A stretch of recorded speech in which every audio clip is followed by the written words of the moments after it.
কলকাতায় পা রাখবেন লিওনেল মেসি। দীর্ঘ 14 বছর পর আবার এই শহরে উপস্থিত হচ্ছেন আর্জেন্টাইন বিশ্বকাপ জয়ী এই তারকা। তার ভারত সফরকে ঘিরে শহর উৎসবমুখর পরিবেশে সেজেছে। বিমানবন্দর থেকে পার্ক স্ট্রিম, লেক টাউন ও স্টেডিয়াম এলাকায় পোস্টার, ব্যানার ও আলোকসজ্জা দেখা যাচ্ছে। ফ্যান ক্লাবগুলো শোভাযাত্রা, ব্যানার প্রদর্শনী আয়োজন করেছে।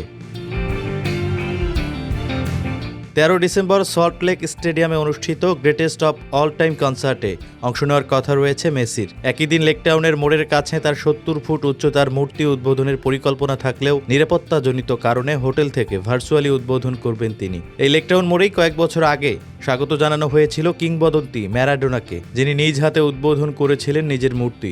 এরপরে কলকাতার ঐতিহ্যবাহী মোহনবাগান ক্লাব তাকে 1911 সালের আইএফএ শিল্ড জয়ের স্মরণে তৈরি বিশেষ জার্সি উপহার দেবে।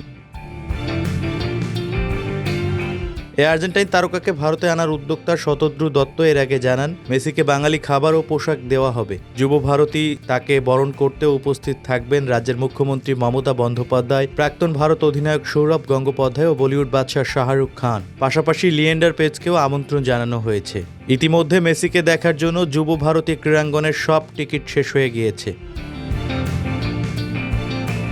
3 দিনের ব্যস্ত সফরসূচিতে মেসি হায়দরাবাদ, মুম্বাই ও নয়াদিল্লিতেও সফর করবেন।